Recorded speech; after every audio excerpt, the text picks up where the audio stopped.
देख रहे हैं दैनिक कड़क बिहार टाइम्स, निष्पक्ष निर्भीक आपको रखे सबसे आगे। कई मायनों में बेहद खास है पीएम का दौरा। हेमा मालिनी की लोकसभा चुनाव की तैयारी को मिल सकती है नई धार। प्रधानमंत्री नरेंद्र मोदी का 23 नवंबर को कान्हा की नगरी का दौरा कई मायनों में बेहद खास है। पीएम फिल्म अभिनेत्री हेमा मालिनी के भक्त मीराबाई पर आधारित नृत्य नाटिका देखने आ रही है, लेकिन लोकसभा चुनाव से पहले राजनीतिक रूप से भी उनका ये दौरा काफी महत्वपूर्ण है। तीसरी बार सांसद बनने को तैयार हेमा मालिनी की चुनावी तैयारियों को ये दौरा नई धार देगा। मथुरा में 14 नवंबर से 27 नवंबर तक चलने वाले ब्रजरज उत्सव में कृष्ण भक्त मीराबाई पर आधारित नृत्य नाटिका फिल्म अभिनेत्री हेमा मालिनी प्रस्तुत करेंगी। लोकसभा चुनाव से ठीक पहले प्रधानमंत्री के इस दौरे के अपने राजनीतिक निहितार्थ हैं। दरअसल वर्ष 2014 और 2019 में मथुरा से सांसद चुनी गई हेमा मालिनी तीसरी बार भी चुनाव मैदान में उतरना चाहती हैं।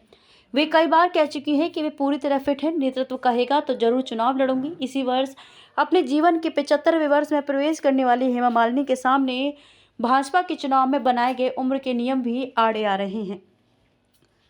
हेमा की उम्र 75 की तो मैदान में आ गए दावेदार। हेमा मालिनी की उम्र 75 हुई तो कई अन्य दावेदार मैदान में आ गए हैं।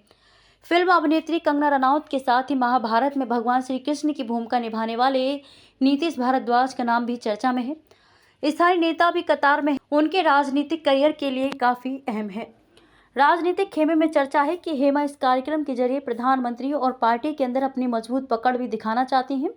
अब लोकसभा चुनाव में चंद महीने ही रह गए हैं, ऐसे में ये दौरा हेमा के राजनीतिक कद से जोड़कर देखा जा रहा है।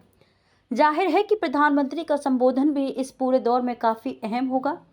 टिकट मांग रहे दावेदारों को पस्त करने के साथ ही हेमा मालिनी की चुनावी तैयारी को भी पीएम का दौरा नई धार देगा। पीएम का संबोधन भी सांसद के भविष्य की राजनीतिक दिशा तय कर सकता है।